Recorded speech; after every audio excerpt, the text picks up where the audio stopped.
शंकर की आधी परिक्रमा ही क्यों की जाती है और अर्धनारीश्वर रूप कैसे बना? दोस्तों, क्या आप जानते हैं कि भगवान शंकर की आधी परिक्रमा ही की जाती है? हो सकता है कि आप में से कुछ लोगों को यह पता भी हो, किंतु ऐसा क्या कारण है कि जहां अन्य सभी भगवान की पूर्ण परिक्रमा की जाती है, वहीं देवाधिदेव महादेव की अर्ध परिक्रमा ही की जाती है। कुछ लोगों का कहना है कि जलाधारी को नहीं लांघना चाहिए, इसलिए सिर्फ आधी परिक्रमा ही की जा सकती है। लेकिन इसकी कहानी कुछ और है। जानना चाहेंगे क्या सच है इसके पीछे? तो चलिए हम बताते हैं इसके पीछे की एक रोचक कहानी। तो बने रहिए हमारे साथ इस वीडियो के अंत तक। दोस्तों, हमारे देश में और सनातन धर्म में अनेक ऋषियों मुनियों की कथाएं आती है, जैसे ऋषि वशिष्ठ, विश्वामित्र, गौतम, कणाद, जमदग्नि, अत्रि और ऋषि दुर्वासा आदि। लेकिन इन्हीं ऋषियों में एक भृंगी ऋषि भी थे। उनका स्वभाव कुछ अजीब था। उनकी दृष्टि में स्त्रियां तुच्छ थी। इस तरह माता पार्वती को भी वे ऐसा ही मानते थे। लेकिन दूसरी ओर वे शंकर भगवान को अपना गुरु भी मानते थे। वे अक्सर माता पार्वती को अनदेखा कर देते थे। दूसरे शब्दों में कहें तो वे माता पार्वती को भी किसी भी अन्य साधारण आम स्त्रियों की तरह तुच्छ ही समझकर उनका उचित सम्मान नहीं करते थे। भगवान शंकर ऋषि भृंगी के इस अजीब व्यवहार से चिंतित और खिन्न रहा करते थे और सोचा करते थे कैसे इस समस्या का समाधान निकाला जाए। तब महादेव ने एक उपाय सोचा। अवसर देखकर एक दिन महादेव जी ने माता पार्वती से कहा, यदि आप भी आज मेरे साथ आज की ज्ञान सभा में चलेंगे तो बहुत अच्छा रहेगा, क्यों न आज आप भी चले। माता पार्वती शिवजी के इस प्रस्ताव पर सहर्ष तैयार हो गई और वे भी ज्ञान सभा में शिवजी के साथ पहुंच शिवजी के पास ही विराजमान हो गई। जैसे ही सभी देवताओं और ऋषियों ने माता पार्वती और शिवजी को देखा, वैसे ही सभी देवताओं ने अपने स्थान से उठकर माता पार्वती और महादेव को नमन किया और उनकी प्रदक्षिणा की और पुनः अपना अपना स्थान ग्रहण किया। लेकिन चूंकि भृंगी ऋषि की दृष्टि में स्त्रियां तुच्छ थी, तो फिर वे माता पार्वती को क्यों और किस लिए नमन करते। लेकिन आज महादेव जी तो माता पार्वती के साथ दिख रहे थे, तो भृंगी ऋषि बड़े असमंजस में पड़ गए। वे समझ नहीं पा रहे थे कि ऐसे में वो शिवजी की प्रदक्षिणा कैसे करें। काफी सोच विचार के बाद उन्होंने शिवजी से प्रार्थना की कि वे माता पार्वती से दूर हटकर खड़े हो जाएं। लेकिन शिवजी तो त्रिकालदर्शी थे, इसलिए वे भृंगी ऋषि के मन की बात जान गए थे। महादेव जी ने एक दृष्टि माता पार्वती पर डाली।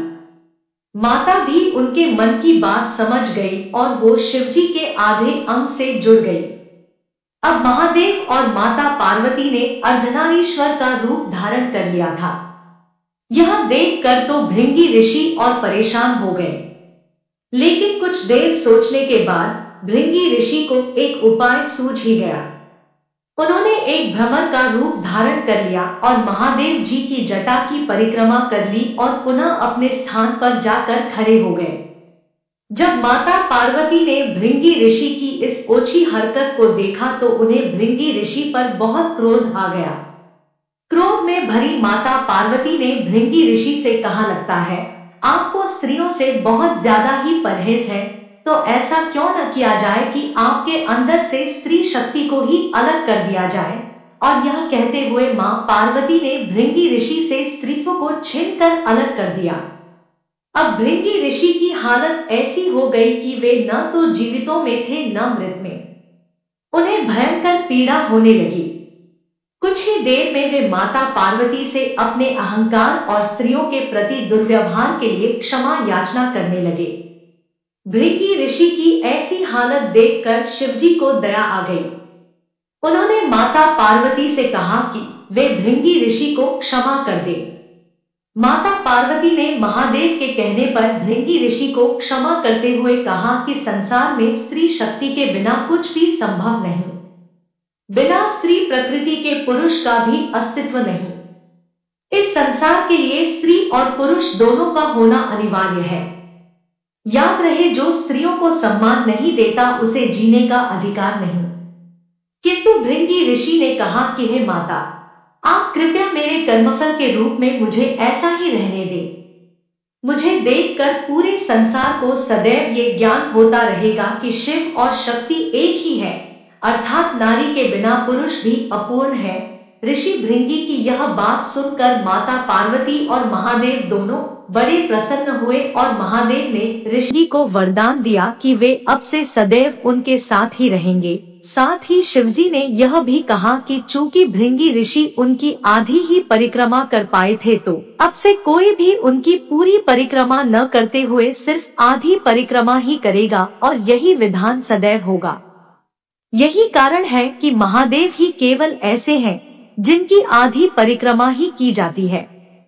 एक और मजेदार तथ्य यह भी बताया जाता है, भृंगी पुनः चलने फिरने योग्य हो सके, इसीलिए भगवान शिव ने उन्हें तीसरा पैर भी प्रदान किया, जिससे वो अपने आप को संभालते हुए शिव पार्वती के साथ चलते रहते हैं। दोस्तों, माता पार्वती और शिव जी का अर्धनारीश्वर रूप समस्त संसार को ये शिक्षा प्रदान करता है कि पुरुष और स्त्री एक दूसरे के पूरक है। शक्ति के बिना तो शिव भी शव के समान है। अर्धनारीश्वर रूप में माता पार्वती का वाम अंग में होना ये दर्शाता है कि प्रत्येक पुरुष में एक स्त्री और प्रत्येक स्त्री में एक पुरुष सदैव समाहित होता है। लेकिन स्त्री शक्ति सदैव पुरुष शक्ति से पहले आती है और यही कारण है कि माता का महत्व पिता से अधिक बताया गया है। तो यह थी एक रोचक जानकारी कि क्यों शिवजी की परिक्रमा ही आधी की जाती है। इस कहानी से यह भी जानकारी मिलती है भगवान शंकर और माता पार्वती का अर्धनारीश्वर रूप किस तरह अस्तित्व में आया। तो दोस्तों, कैसी लगी आपको यह रोचक और शिक्षाप्रद जानकारी? अपनी राय कृपया कमेंट बॉक्स के माध्यम से अवश्य बताएं।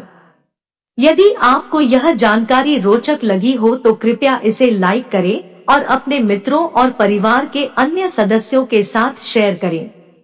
ऐसी ही रोचक शिक्षाप्रद जानकारियों के लिए हमारे चैनल को सब्सक्राइब करें और बेल आइकन प्रेस करना न भूलें, ताकि हमारे नए नए वीडियोस के नोटिफिकेशन आपको तुरंत प्राप्त होते रहें। धन्यवाद।